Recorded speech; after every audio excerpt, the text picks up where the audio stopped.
तो आज हम लोगों ने देखना है जी क्लासेस, पाइथन क्लासेस। और मैंने VS कोड खोल लिया और इधर एक मैं बनाऊंगा फ़ाइल। तो अगर दोबारा मैं इसको खोलूँ तो मैंने बस एक फ़ोल्डर बनाया हुआ था और इस फोल्डर को मैंने राइट क्लिक किया और ओपन विद कोड कर दिया, तो ये विद कोड से ओपन हो जाएगा। तो खुल गया। बस इसके अंदर मैंने एक फ़ाइल बनानी है, पाइथन फाइल .py फाइल। तो इसका मैंने नाम दे दूँगा intro.py, मतलब इंट्रो टू क्लासेस। तो अभी हम देखेंगे कि क्लासेस होती क्या हैं। तो क्लास होती क्या है पाइथन में। इससे पहले आपने अभी तक जो पढ़ रखा होगा, अगर आप ये वीडियो देख रहे हैं तो आप लोगों ने वेरिएबल्स पढ़े होंगे और डेटा टाइप्स पढ़ी होंगी, फंक्शंस भी पढ़े होंगे। ये चले मैं फ़िलहाल कॉम्प्लिकेट नहीं करता, आपने डेटा टाइप्स तो पढ़ी रखी होंगी। तो हमारे पास किस किस्म की डेटा टाइप्स होती हैं। वेरिएबल्स क्या होते हैं? वेरिएबल्स जिसके अंदर आप डेटा स्टोर कर सकते हैं। और डेटा टाइप्स क्या होती हैं? किस किस्म का आप डेटा स्टोर कर सकते हैं। तो मतलब आप या तो फिर नंबर स्टोर कर रहे होंगे, यकीनन ऐसा ही होगा कि आप 1 2 9 2 या कुछ भी ऐसा डेटा स्टोर कर रहे होंगे। तो अगर आप नंबर स्टोर कर रहे हैं तो आप इसको कहेंगे कि integer data type, int data type है ये, ठीक है। इस तरह अगर आप डेसिमल डेटा स्टोर कर रहे हैं, यानी कि पॉइंट वाली वैल्यूज़, तो इसको आप कहेंगे फ्लोट। इस तरह अगर आप कुछ इस किस्म का डेटा स्टोर कर रहे हैं कि आप किसी का नाम स्टोर कर रहे हैं या कुछ भी आप इस सिंगल कोट्स या फिर डबल कोट्स के अंदर स्टोर कर रहे हैं, तो वो उसका आप कहेंगे स्ट्रिंग। तो अगर आपने एक नंबर भी स्टोर कर दिया इस तरह, तो वो भी स्ट्रिंग ही होगा, ठीक है। और इस तरह एक वैसे होता है बूलियन, जिसके अंदर आप या फिर ट्रू रखते हैं या फॉल्स। तो ये आपका फॉर एग्जांपल बस यही होते हैं, आपके पास 4 होते हैं डेटा टाइप्स। ये आपने पढ़ रखी होंगी। तो मतलब इसके अगर आपने ये पढ़ रखी हैं और आपको एक प्रिंट आता है, प्रिंट फंक्शन पता है, तो आप मतलब डेटा स्टोर भी कर सकते हैं, प्रिंट भी कर सकते हैं। तो अगर मैं आपको कहूँ कि आपने एक वेरिएबल बनाना है, एक यूज़र का डेटा स्टोर करना है और उसका सिर्फ नाम स्टोर करना है, तो आप सिंपली एक नेम नाम का वेरिएबल बनाएंगे।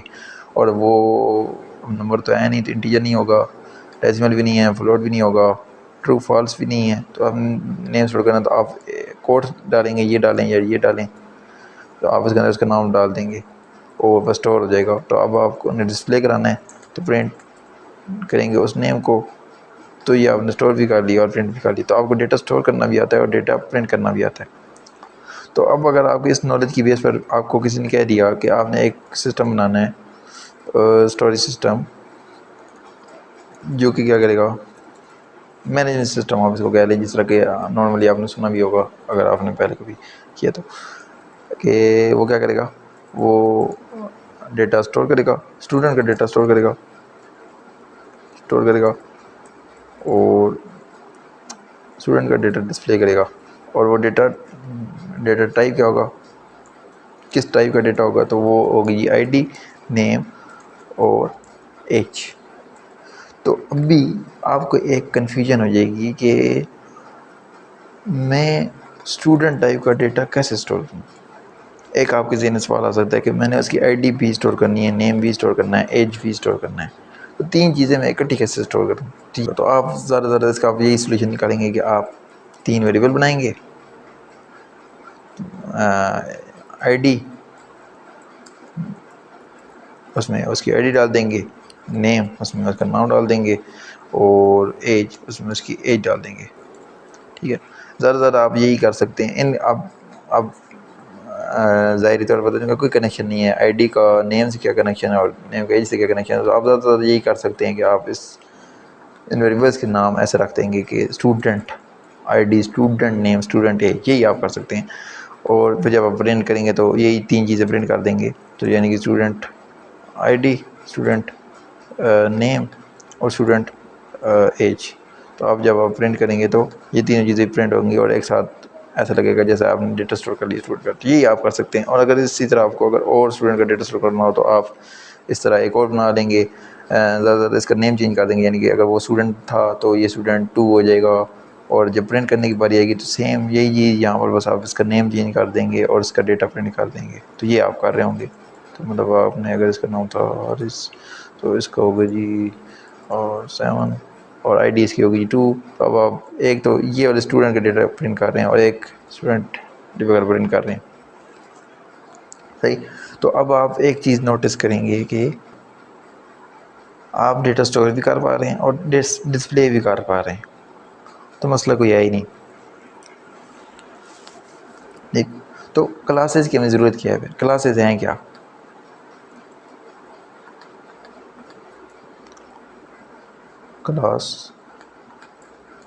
क्लास क्या है? और मैंने यहाँ पर आपको वही वेरिएबल बनाना शुरू कर दिया, तो क्लास क्या है?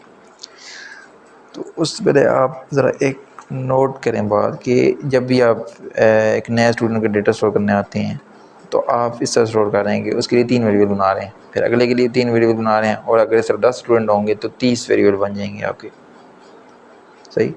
तो आइडियली ये होता है कि जब आप एक स्टूडेंट का डेटा स्टोर कर रहे हैं तो आप कुछ इस तरह कर देते कि आप के पास स्टूडेंट 1 सिर्फ लिखते आप ज़्यादा, जिस तरह ये है स्टूडेंट, तो अगर मैं इसको 1 ही कर दूँ तो मैं प्रिंट को फ़िलहाल के लिए हटा देता हूँ और इसका मैं नाम दे देता हूँ जी स्टूडेंट 1 दे देता हूँ इसका नाम। तो बजाय इसके कि आप स्टूडेंट 1 की आईडी के लिए एक अलग वेरिएबल और उसके लिए नेम के लिए अलग वेरिएबल और एज के लिए अलग वेरिएबल बनाते, कोई ऐसा तरीका होता कि आप इस तरह करते कि नाम स्टूडेंट 1 दे दिए वेरिएबल को, लेकिन वो जो वेरिएबल है वो सिर्फ आईडी नहीं स्टोर करता, या वो सिर्फ नेम नहीं स्टोर करता, या फिर वो सिर्फ एज नहीं स्टोर करता, वो कुछ इस किस्म का है कि वो हमसे आईडी भी ले लेता है, तो मतलब वो कुछ इस किस्म की टेम्पलेट लेता है। तो वो टेम्पलेट लेता है, टेम्पलेट का मतलब कि आपके पास एक ब्लू प्रिंट होता है कि आपने इस किस्म का डेटा देना है, इस तरह समझ लें आप। तो आईडी लेता है, नेम लेता है और एज लेता है।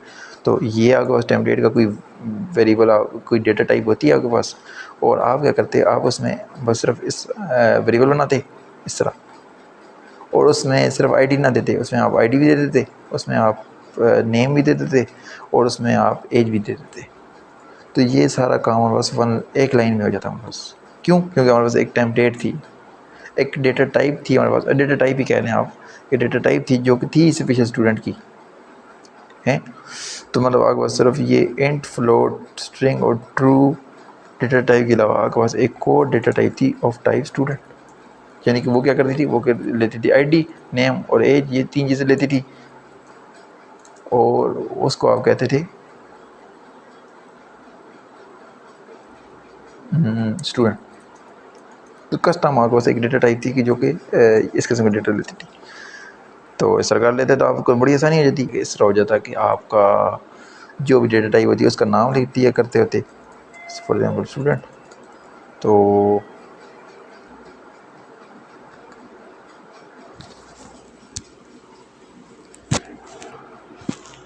अब मसला ये है कि पाइथन हमें कोई भी ऐसी बिल्ट इन टाइप नहीं देता स्टूडेंट की कि हम लोग को उसमें डायरेक्ट डेटा डाल दें। अब चाहे हम लोग ने उसको इस तरह मतलब आइडेंटिफाई भी बेशक कर रहे हों कि स्टूडेंट साथ लिखें और साथ ये ब्रैकेट्स के अंदर जो डेटा डाल दें तो वो ऐसे ही स्टोर हो जाएगा, ऐसा कोई भी हमें पाइथन नहीं देता, क्योंकि वो दे भी नहीं सकता। क्योंकि देखें अगर आपने स्टूडेंट टाइप बनानी है तो आप आईडी, नेम और एज ले रहे थे, तो कोई और बंदा हो सकता है ले रहा हो मार्क्स, कोई और बंदा हो सकता है एड्रेस भी ले रहा हो।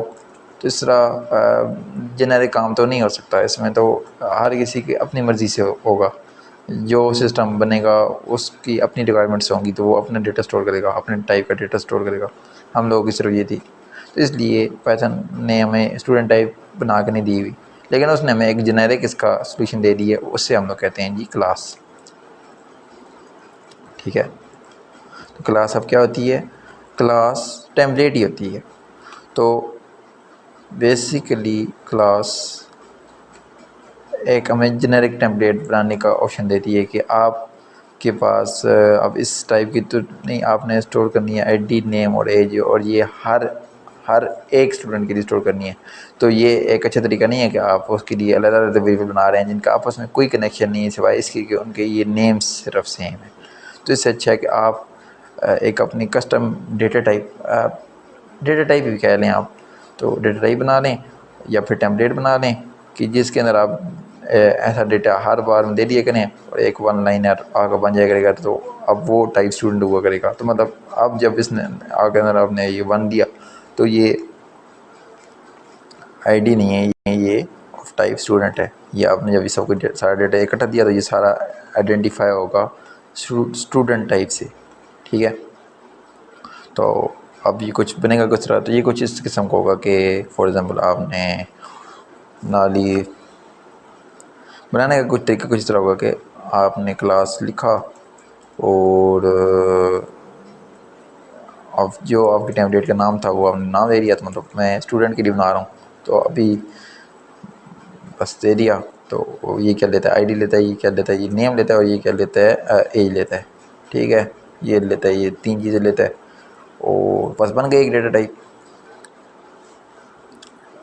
कॉन्सेप्ट यही रहेगा, सिंटेक्स थोड़ा सा चेंज है पैटर्न में। तो मैं आपको पहले कॉन्सेप्ट से ज़रा समझाता हूँ कि अब आपने जब ये बना ली तो यहाँ से ये आप ले रहे हैं, तो जब भी कोई इन ब्रैकेट्स को यूज़ करेगा तो ये वैल्यूज़ देगा, तो ये वाली इधर स्टोर हो, इधर आएगी, इधर आएगी और इधर आएगी, और यहाँ पर स्टोर हो जाएगी रहेगी ID is equal to ID, name is equal to name, और age is equal to age. तो मैं बताता हूँ आपको ये क्यों मैंने इस रखी है।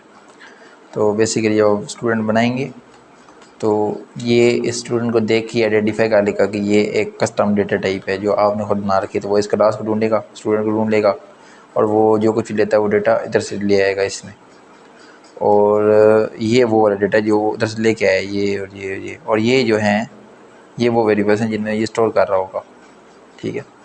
तो इस तरह तो अभी फिर आप जब हमारी ये क्लास बन गई तो अब हम लोग इसको यूज़ कर सकते हैं यकीनन डेटा स्टोर करने के लिए। अब बस अब जब हमारे स्टूडेंट 2 बनाना है तो बस स्टूडेंट आएगा, उसकी आईडी चेंज हो जाएगी, नेम चेंज हो जाएगा, और अगर ये तो एज चेंज हो जाएगी, और ये हम लोग को बस वेरिएबल का नेम चेंज हो जाएगा करेगा बस। तो अब इसी को 3 बार दोबारा लिख के और ये लिखने की बजाय हम लोग कैसे लिख देंगे, तो ये काफ़ी यूज़फुल हो गया।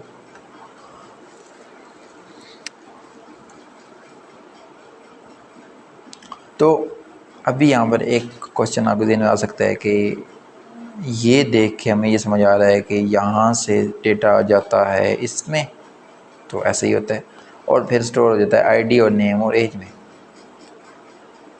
ठीक हो गया। तो ये अगर इसने पहले स्टूडेंट का डेटा स्टोर किया था आईडी और नेम और एज में, तो ये दूसरे कभी आईडी और नेम और एज में स्टोर करेगा। तो क्वेश्चन ये है कि जो पहला डेटा स्टोर हुआ था वो किधर गया, क्योंकि आईडी और नेम और एज तो चेंज ही नहीं हो रहे, यही वाले वेरिएबल नेम यूज़ हो रहे हैं। क्योंकि पहले भी हम लोग जब कर रहे थे तो हम लोग स्पेशल साथ स्टूडेंट 1 अंडरस्कोर और इस स्टूडेंट 2 के लिए student 2 underscore ID, student 2 underscore name वगैरह लिख रहे थे ताकि अलग अलग स्टोर हो। तो ये यहाँ पर एक ही में कैसे स्टोर कर सकते हैं, तो जी बिल्कुल आपकी बात ठीक है, वो तरह नहीं स्टोर कर सकता। आपको यकीनन इधर कुछ पास करना पड़ेगा कि फॉर एग्ज़ाम्पल आप ये पास कर दें, तो आप इसको कुछ स्टूडेंट लिख दें या कुछ लिख दें कि अब इसके अंदर आप क्या आया करेगा, तो आप इसके अंदर स्टोर आप साथ सेंड किया करेंगे स्टूडेंट 1। तो अगर आप स्टूडेंट 1 बना रहे हैं तो ये पास किया करेंगे, और स्टूडेंट 2 बना रहे हैं तो साथ ये पास किया करेंगे, ठीक है। तो अब क्या हुआ करेगा कि अब ये इसके अंदर स्टोर हो जाया करेगा। तो अगर स्टूडेंट 1 बना रहे थे तो पहली बार आ जाएगा स्टूडेंट 1, जब आपका ये वाली सिचुएशन आएगी सर ये वाली, तो ये पास होगा इसके अंदर। तो आईडी, तो अब आप इधर यहाँ पर कर देंगे कि जो स्टूडेंट है dot ID, student dot name या स्टूडेंट डॉट नेम और स्टूडेंट डॉट एज। अभी के लिए कंफ्यूजिंग लग रहा होगा लेकिन मैं कर देता हूँ इसको, डोंट वरी। तो बेसिकली क्या हुआ कि आपने अब आपने इसको यूनिक कर दिया। यूनिक कैसे कर दिया कि इधर आप इस तरह थे ना कि स्टूडेंट 1 आप लिख रहे थे, तो जो यूनिकली इसका नाम आप खुद लिख रहे थे तो ये साथ लिखते थे, तो आईडी वही रहती थी। सेम इधर आप यही कर रहे हैं कि आप इसको यहाँ पर स्टूडेंट पास कर दे रहे हैं, ठीक है। तो इसके अंदर आप जब पहले स्टूडेंट 1 पास होता है, तो जब पहले वाले का डेटा है सर ये 3 जाएंगे इधर, तो जो ये स्टूडेंट डॉट ID का क्या मतलब है कि वो एक वेरिएबल इस तरह बनाएगा, आप ये इस तरह समझ लेंगे, ये बनाएगा इस नाम से, स्टूडेंट है ना, स्टूडेंट की वैल्यू क्या थी, स्टूडेंट 1, और फिर ये डॉट ID, तो आप ये समझ लेंगे अंडरस्कोर ID, इस तरह एक वेरिएबल बनाएगा और उसमें ये जो ID आपने दी होगी ये स्टोर कर देगा। इसी तरह स्टूडेंट 1 अंडरस्कोर नेम, तो मतलब बिहाइंड द सीन्स वो काम यही वाला करेगा कि यहाँ पर आपका स्टूडेंट की जगह वही स्टूडेंट 1 वाली वैल्यू जो आपने पास की थी और नेम, और उसके अंदर आपका नेम स्टोर कर दिया करेगा, तो इस तरह किया करेगा। ठीक है, तो इसका मतलब कि आपका ये वाला डायरेक्ट पास हो जाया करेगा इसमें, ये आप पास कर दिया करेंगे और वो इसके थ्रू इसको यूनिक रखेगा। तो अब पाइथन हमें कहता है कि आपको ये देने की ज़रूरत नहीं है,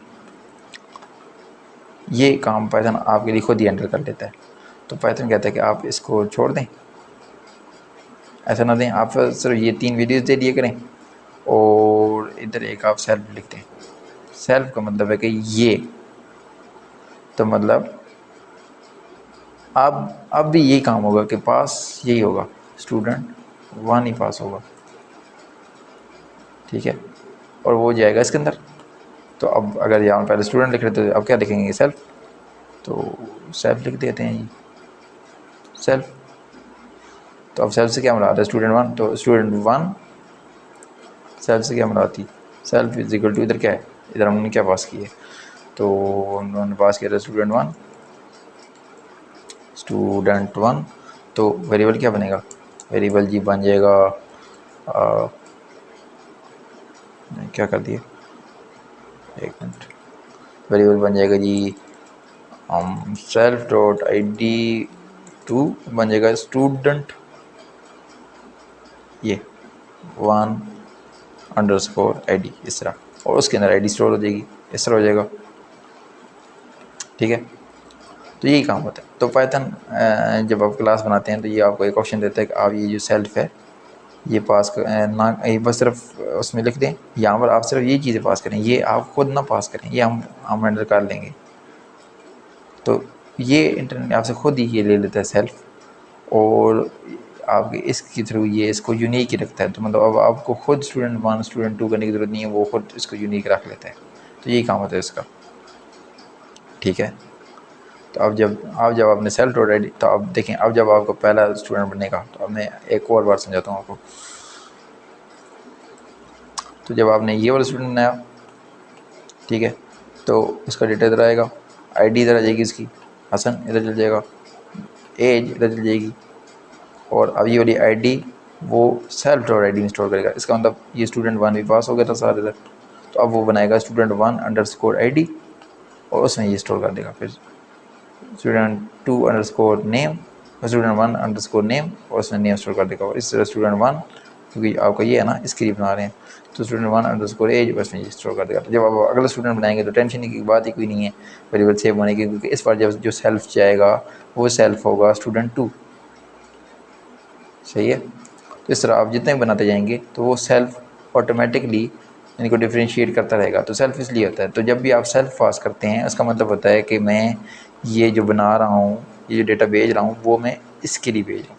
तो ये एक यूनिक है, इसको यूनिक रखो, मतलब ये यूनिक मैं खुद ले लूँगा और उसके नाम से मैं एक वेरिएबल बना दूँगा जो कि एक अलग जगह पर सेव रहेगा। तो इस तरह होता है ये सारा काम। तो अब मैं आपको सही सिंटैक्स समझा देता हूँ कि सिंटैक्स में जब आप सिंटैक्स लिखते हैं तो इसका आप इस तरह नहीं करते होते, आप इसको स्टूडेंट को स्टूडेंट ही मैं एक मिनट दोबारा बनाता हूँ और इसके रेफरेंस से समझाता हूँ। तो आप एक बनाते हैं क्लास, जो अपने टेम्पलेट का नाम रखना होता था, मैंने स्टूडेंट के लिए सारा बनाना था तो मैं स्टूडेंट ही नाम रखता हूँ इसी तरह, लेकिन आप इधर कॉलन डाल के ख़त्म कर देते हैं इसको। और ये जो डेटा लेना होता है ना ये सारा, तो ये सारा आप इस तरह नहीं लेते थे। हालांकि आपने अगर फंक्शंस पढ़े हो तो आपको पता होगा कि जब भी आपने किसी चीज़ के आसपास ये डालनी है, ये ब्रैकेट डालनी है जो कि उसको कॉल करती हैं, तो वो फंक्शन ही होता है नॉर्मली। लेकिन क्लास का ये सिस्टम होता है कि अगर आपने क्लास मतलब ये जो टेम्पलेट अगर उसके आसपास ये डाले, तो ये जो है ना ये सारा हैंडल करने के लिए क्लास के अंदर एक स्पेशल फंक्शन होता है जिसको हम लोग कहते हैं इनिट।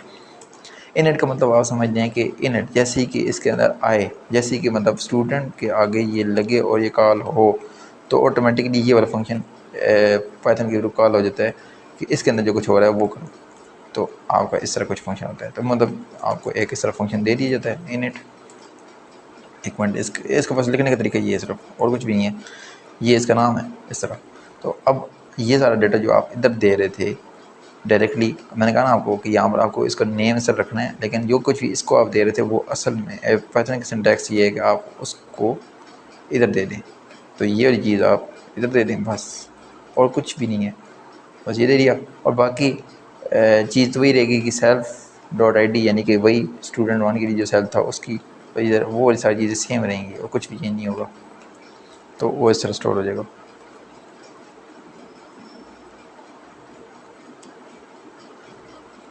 ठीक है, तो अभी इसकी मुझे ज़रूरत नहीं रही तो मैं हटा देता हूँ। तो ये आपकी बाकायदा एक क्लास बन गई है, जो कि अब मैं दोबारा अगर एक्सप्लेन करूँ तो जब आपने ये स्टूडेंट बनाया और ये ब्रैकेट्स लगाई तो ये रेफ़र करता है इसकी तरफ। तो आते साथ ये इन एट ढूंढता है कि मैं अंदर आ गया हूँ, in at, I am inside at, इस तरह समझ लो। तो जैसे मैं इसके अंदर आया हूँ तो मैंने क्या करना है, मैंने एक सेल्फ लेना है, तो वो तो ऑटोमेटिकली उठा लेगा। तो अगर इसने बनाया था तो स्टूडेंट वन को उठा लेगा, जिसने, ये आप समझ लें कि जिसने कॉल की थी उसकी आईडी पकड़ के लेके आ गया, इस तरह समझ लो। ठीक है, तो बस यही है, ऐसे ही है। और बाकी वो सारी वेरीज बस आपने वेरीज पास करनी होगी। तो ये एक अच्छी बात हो गई कि आपको ये खुद इस तरह पास नहीं करना पड़ रहा इधर। ठीक है, तो अब अगर मैंने इस टाइप का बनाया है तो अब क्या ये काम भी कर रहा है कि नहीं, कि जब अभी हम लोग अगर हम लोग फ़िलहाल के लिए इसको छोड़ दें और टाइप प्रिंट करें इसकी, यानी कि स्टूडेंट आईडी की, तो ये तो इंटीजर था हमें पता है। तो मैं प्रिंट करता हूँ टाइप, दोबारा देखो, टाइप एक फंक्शन होता है ना, टाइप एक फंक्शन होता है जिसके अंदर आप जो वेरिएबल पास करते हैं उसकी वो टाइप बता देते हो। तो आईडी क्या है, इंटीजर है, तो इंटीजर प्रिंट करेगा। ठीक है, तो अब मैं इसको प्रिंट करना डाल देता हूँ, प्रिंट इस तरह। जो नेम है वो क्या है, तो स्टूडेंट नेम है जी स्ट्रिंग, तो स्ट्रिंग प्रिंट करेगा। और एज ही इंटीजर ही है तो उसको करने की ज़रूरत नहीं है, या मैं कर ही देता हूँ सवाल, मैं कर ही देता हूँ। तो अब जब हम लोग प्रिंट करेंगे तो तीन चीज़ें प्रिंट होंगी। और ये देखो, पहली इंटीजर है, दूसरी नेम स्ट्रिंग है, तो तीसरी ये। तो इसका मतलब इन तीनों का आपस में कोई ताल्लुक नहीं है सिवाय इसके कि इनके नाम एक जैसे हैं। तो अभी अभी यही चीज़ मैंने पास की, लेकिन अब मैंने इसको बाकायदा एक डेटा टाइप खुद बनाई थी इसके लिए। डेटा टाइप भी आप इसको कहें फ़िलहाल के लिए आसानी के लिए, तो मैंने स्टूडेंट टाइप डेटा टाइप बना दी थी ये। तो अभी अगर इसकी मैं टाइप प्रिंट करता हूँ तो मतलब print type of student one, जो कि हम लोगों ने इस कस्टम डेटा टाइप से बनाई थी, तो इसकी टाइप आपको शो होगी कि स्टूडेंट आ रही है। तो मतलब हम लोगों ने सक्सेसफुली बना लिए जी एक कस्टम डेटा टाइप। तो अब मतलब ये तीनों वेरिएबल्स जो हैं वो अलग ट्रीट नहीं हो रहे, बल्कि as a student, as a custom data type हो रहे हैं, ट्रीट हो रहे हैं। तो इसी तरह अगर हम लोगों ने और बनाना हो, अगर हम लोग इसकी अपडेट या बना के रख लेंगे और बस उसी टाइप की यूज़ करके आप इस मतलब और स्टूडेंट ऐड करते जाएंगे। तो मतलब आप इस तरह कुछ कर सकते हैं कि कमेंट लिख देंगे डेटा स्टोरेज या स्टोरिंग डेटा स्टोरिंग स्टूडेंट या ऐसा कुछ। तो जब भी कोई नया स्टूडेंट ऐड करना होगा तो स्टूडेंट टू, इधर उसकी आईडी, इधर उसका नेम और इधर उसकी एज। ठीक है, तो मैं अभी लिखने के मूड में नहीं है, मैं इसको हटा देता हूँ। तो अब हम दूसरे स्टूडेंट ऐड कर देते, ऐसे मिला जाए। अब आता है जी डेटा डिस्प्ले और स्टूडेंट। तो अब डिस्प्ले के लिए क्या है जी इसमें, तो डिस्प्ले के लिए अभी हम लोग क्या कर रहे थे, सबसे पहले अगर हम लोग देखें तो हम लोगों ने यहाँ पर एक प्रिंट स्टेटमेंट लिखी थी जो कि इन वेरिएबल्स को प्रिंट कर दे रही थी बस।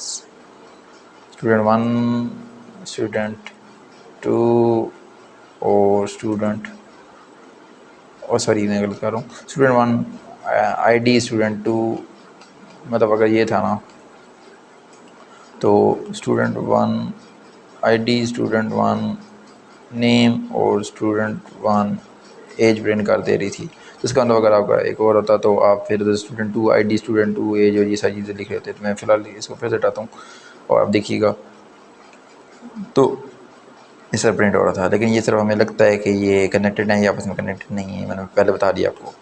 तो अभी अगर इसकी तरफ हम लोग करेंगे तो कैसे करेंगे, इसके अंदर हम लोग एक और फंक्शन लिख देंगे। देखें ये इनर जो था ये, इसे हम कंस्ट्रक्टर कहते हैं। आपको और लैंग्वेजेस में कंस्ट्रक्टर आप नाम सुनेंगे ज़रूर, कंस्ट्रक्टर, ठीक है।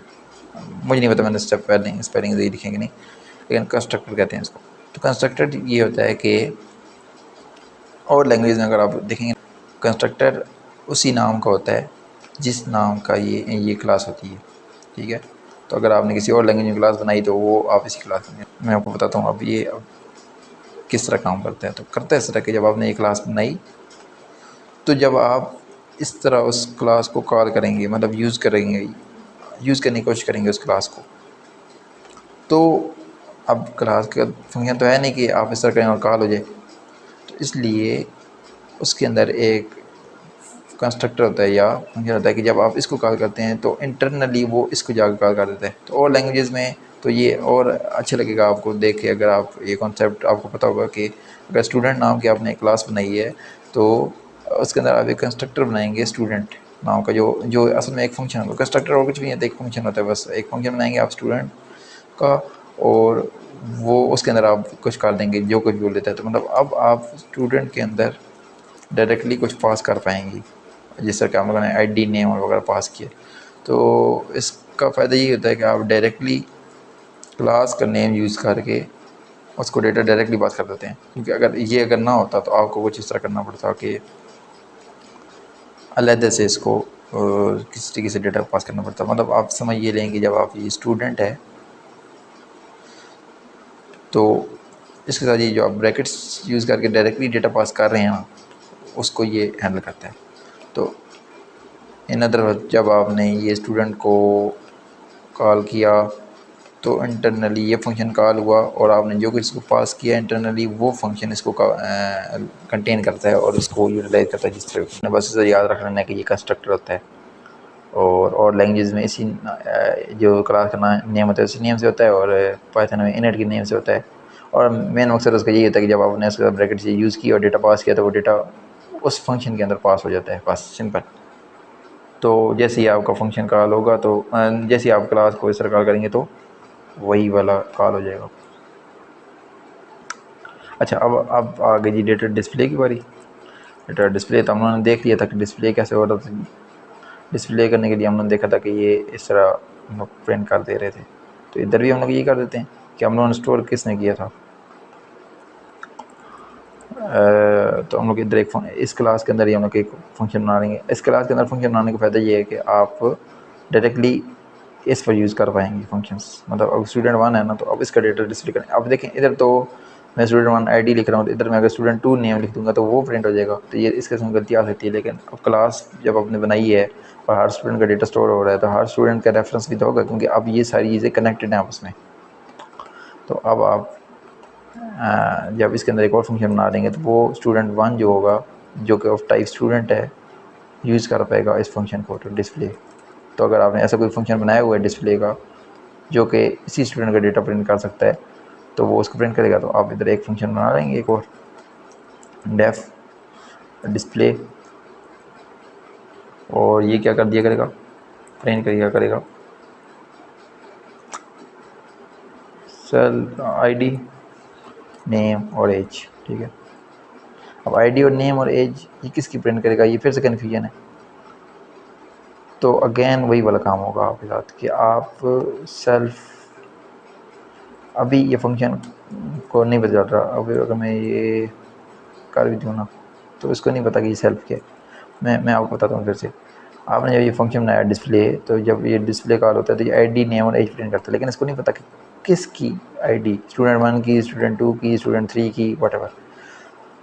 तो अगर मैं इसको पास कर दूँ ये सेल्फ क्या करता था, जब आप ऐसा एक बनाते थे और अगर आपने स्टूडेंट 1 से बनाया तो सेल्फ के अंदर स्टूडेंट 1 स्टोर हो जाता था।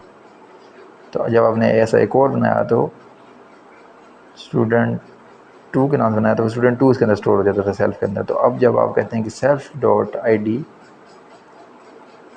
अगर आप इसको सेल्फ पास कर दें डिस्प्ले को, डिस्प्ले फंक्शन को, तो इसका मतलब इसके अंदर आपने भेज दिया स्टूडेंट वन। आगे जब अगर स्टूडेंट वन डॉट डिस्प्ले आपने कॉल किया और इधर आपने सेल्फ इसको पास किया, तो इधर आपने सिर्फ सेल्फ लिख दिया तो ये ऑटोमेटिकली पास हो जाएगा। तो आपने जब स्टूडेंट वन डॉट डिस्प्ले किया तो ये डॉट डिस्प्ले क्या करेगा कि इसको उठा के इसके अंदर डाल देगा और ये आके स्टोर हो जाएगा सेल्फ में।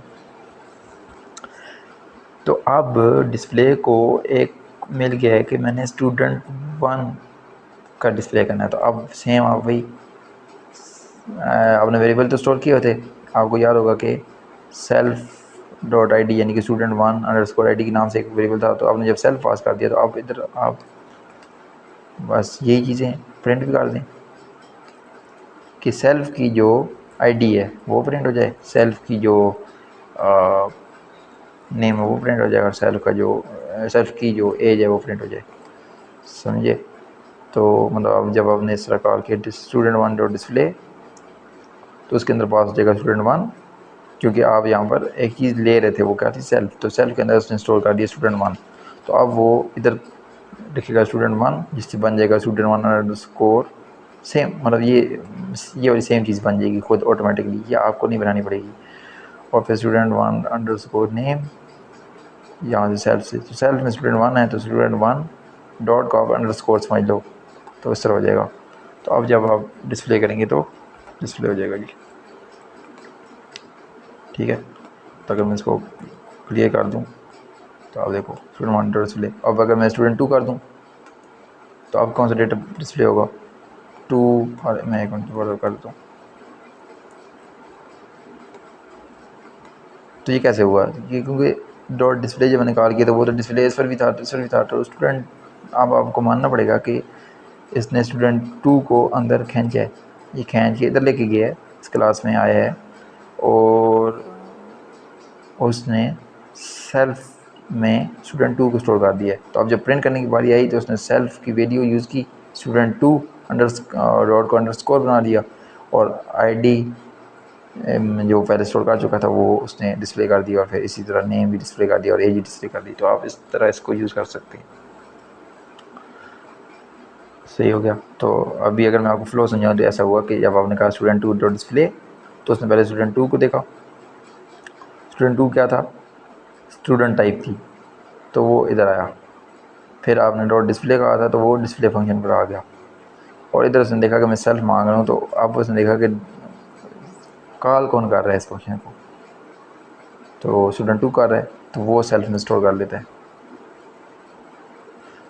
ठीक है, और बस उसी को यूज़ करता है। तो मतलब ये हर फंक्शन ये सेल्फ लेता है यानी कि जो उसको यूज़ कर रहा है उसका डेटा स्टोर करता है उसको यूज़ करता है। आप इस तरह समझिए। तो ये जी होगी हमारी क्लासेस।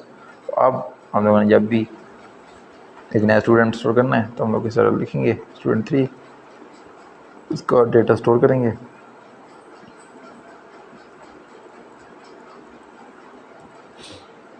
और जब डिस्प्ले करना है तो उसी का डेटा डिस्प्ले, जिसका डेटा डिस्प्ले करेंगे वो पास हो जाएगा इंटरनली और बस उसी डेटा प्रिंट हो जाएगा। इस तरह ही होता है, बस यही थी क्लासेस। तो होपफुली आपको समझेगा। और अब आप इसको थोड़ा सा स्ट्रक्चर कर सकते हैं कि मतलब मैं अगर इस सब कुछ हटा दूँ तो अब आप इसको स्ट्रक्चर इस तरह कर सकते हैं कि ये क्लास है ना, तो ये क्लास तो आपने चेंज नहीं करनी है, मुझे ये यूज़ होगी। तो आप इसके लिए एक अलग फाइल बना लें, एक अलग फाइल बनाएं इधर और बना दें स्ट्रक्चर डॉट वी वाई या कुछ भी नाम रख दें इसको, उसके अंदर ये क्लास रख दें। तो ये अब आपके साथ और कोई यूज़ नहीं करेगा और ये हमारी मेन डॉट वी वाई जाएगी। तो इसको मैं मेन नाम रख दे तो मेन अच्छा लगता है कि हमारा जो मेन जो काम हो रहा है वो इधर हो रहा है। तो मेन डॉट वी वाई रख देता हूँ उसका नाम में। और इसके अंदर आप सिर्फ डेटा, क्योंकि आपकी रिक्वायरमेंट्स क्या थी, रिक्वायरमेंट्स दोबारा याद करने दो। रिक्वायरमेंट थी कि डेटा स्टोर हो स्टूडेंट का और डेटा डिस्प्ले हो स्टूडेंट का और डेटा जो टाइप होगा वो होगा जी स्टूडेंट। तो लकीली हम लोगों ने अपनी डेटा टाइप ही खुद ही बना ली है जो कि है ऑफ टाइप स्टूडेंट। तो वो आईडी लेगा, नेम लेगा और एज लेगा। सही है। तो अभी आप एक सेक्शन बना लेंगे, इसमें आप इस तरह एक खूबसूरत से इसको कर दें, या आप स्टूडेंट मैनेजमेंट सिस्टम इसको आप नाम दे सकते हैं। मैं इसको स्टोरेज सिस्टम ही कहूँगा, मुझे मैनेजमेंट सिस्टम के नाम से नाम नहीं पसंद। तो स्टोरेज सिस्टम, ठीक है।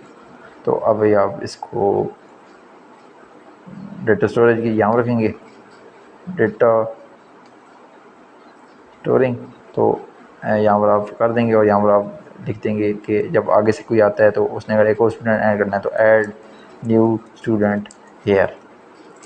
आप तो अब जब भी किसी ने कोई नया स्टूडेंट ऐड करना होगा तो वो यहाँ पर करेगा। और जो आपका डिस्प्ले वाला पार्ट था, तो किसी ने कोई स्टूडेंट डिस्प्ले करना होगा तो वो बस यहाँ पर जो यहाँ बनाएगा स्टूडेंट उसी के नेम ऐड डिस्प्ले एयर कुछ ऐसा। तो आप एक छोटा सा सिस्टम बन के, जो कि ये भी आपको ज़रूरत नहीं है, बस इसमें आपने ऐसा कर दिया। तो अब यहाँ पर स्टोर करने के लिए एक नया स्टूडेंट यहाँ पर ऐड कर दिया करेगा, यहाँ पर डिस्प्ले करने के लिए डाल दिया करेगा और बस। और आपका मेन स्ट्रक्चर कोई भी नहीं छेड़ेगा। अच्छा, अब यहाँ पर मसला ये है कि यहाँ पर यूज़ कैसे हो रहा है, क्योंकि एरर आ रहा है। तो अब यहाँ से इंपोर्ट कर लें, इंपोर्ट फ्रॉम। तो मैं फ्रॉम इसमें से इंपोर्ट कर रहा हूँ, मैं करूँगा फ्रॉम स्ट्रक्चर से मतलब structure dot V Y import student. तो मतलब स्टूडेंट डेटा टाइप क्योंकि ऑलरेडी एग्जिस्ट तो नहीं करती, इसलिए ये एरर आ रहा है। तो इधर मैं लिखूँगा फ्रॉम स्ट्रक्चर इंपोर्ट स्टूडेंट, और अब ये इस तरह यूज़ होगा। तो मैं अगर इसे रन करूँ तो ये देखें डेटा आ रहा है। तो अब मैंने कोई अगर नया स्टूडेंट ऐड कर दिया, इसी कुछ लिख दिया, तो अभी स्टोर हो गया लेकिन डिस्प्ले नहीं होगा। अच्छा, डिस्प्ले इसने कर दिया क्योंकि मैंने स्टूडेंट 3 में इसको स्टोर कर दिया था, तो मैं इसको स्टूडेंट 4 में डिस्प्ले कर देता हूँ। तो अब ये प्रिंट नहीं होगा, तो इसलिए मैं यहाँ पर डिस्प्ले के लिए एक लाइन ऐड कर दूँगा सिंपल। तो देखिए इससे इतना सिंपल हो जाता है ये काम। तो ये फ़ायदा होता है ये क्लासेस का आपको, कि आप अपने एक कस्टम टेम्पलेट बना सकते हैं। तो अभी मैं इधर इस बात को एंड करता हूँ, और जाने से पहले मैं आपको बता दूँ कि जिस तरह मैंने आपको ये समझाया कि ये जो सेल्फ होता है वो लिटरली इस चीज़ को उठा के अंदर ले जाता है और इस सेल्फ में स्टोर करता है। और फिर यानी कि अगर स्टूडेंट 1 था तो स्टूडेंट 1 के साथ इसको अंडरस्कोर बनाता है और आईडी में स्टोर करता है। तो वो असल में इस तरह नहीं होता। कंसेप्ट वही है कि वो आपको जो स्टूडेंट 1 होता है, अगर आपने इससे बनाया इससे, तो वो इसके लिए एक यूनिक आईडी खुद ही जनरेट करता है। यानी कि फॉर एग्ज़ाम्पल, तो मैंने तो आपको बता दिया कि स्टूडेंट 1 इधर आ जाएगा, तो वो इस तरह स्टूडेंट 1 लिखेगा और अंडरस्कोर आईडी लिख देगा, या फिर जो भी वेरिएबल का नाम होगा। तो सेल में जो कुछ भी आपने पास किया होगा, तो सेल में आप कुछ नहीं पास कर रहे थे, वो असल में आप समझ लें कि वो असल में इस तरह हो रहा था कि आप जब स्टूडेंट 1 बनाते हैं तो वो उसके लिए एक रैंडम सी आईडी जनरेट कर देता है, समझ लें, ठीक है। और फिर उसके साथ अंडरस्कोर आईडी लिखा देता है या डॉट आईडी लिखा देता है, कुछ इस तरह का इस किस्म का कोई सिस्टम होता है। लेकिन समझने के लिए ये आसान है बहुत ही, कि ये आप समझ लें कि ये वाला पास हो जाता है अंदर, और इसके नाम से वो यहाँ पर स्टूडेंट 1 रखता है और उसके नाम से सब कुछ एक्सेस करता है। तो अब अगर मैं आपको प्रिंट करके दिखाऊँ ना कि सेल्फ में क्या है, तो अब अगर आप मेरी direct exact point two the point बात मान रहे हैं मेरे को, जिस तरह मैंने कहा था, तो इधर इसमें तो जब मैंने पहला स्टूडेंट, एक मिनट मैं दिखाता हूँ, तो ये देखें। तो अभी अगर मैं सिर्फ स्टूडेंट 1 की बात करूँ, ठीक है, तो डिस्प्ले नहीं करते इसका डेटा। तो स्टूडेंट 1 जब मैंने बनाया, और ये स्टूडेंट 1 अगर लिटरली पास हो गया इसके अंदर, मतलब सेल्फ में, तो यहाँ पर जब मैं प्रिंट सेल्फ कर रहा हूँ तो इसमें स्टूडेंट 1 प्रिंट होना चाहिए। लेकिन जब मैं इसको प्रिंट करता हूँ, तो एक मिनट, तो यहाँ पर स्ट्रक्चर डॉट स्टूडेंट प्रिंट होता है, लेकिन ऑब्जेक्ट एट ये कुछ इस तरह प्रिंट हो जाता है। तो यहाँ पर ये स्टूडेंट 1 क्यों नहीं प्रिंट करता? क्यों? क्योंकि हम लोगों ने ऐसा क्योंकि ये स्टूडेंट 1 को ही एज्यूम कर रहा है, लेकिन इसके लिए वो लिटरली ये स्टूडेंट 1 को अंदर लेके नहीं जा रहा। मतलब ये एज इट इज़ इसके अंदर पास नहीं होता, लेकिन वो इसके लिए एक यूनिक आईडी बना देता है। क्योंकि देखें, हो सकता है आप आगे जाके फिर से स्टूडेंट 1 लिखते हैं या कुछ ऐसी कोई चीज़ हो जाए, इसलिए ये वो खुद ही मैनेज करता है। लेकिन कॉन्सेप्ट वही है कि जब आपने सेल्फ लिखा यहाँ पर तो वो सेल्फ से मुराद आपकी यही होती है। ठीक होगा। तो इस वीडियो को मैं इधर ही एंड करूँगा और मिलते हैं फिर किसी और वीडियो में।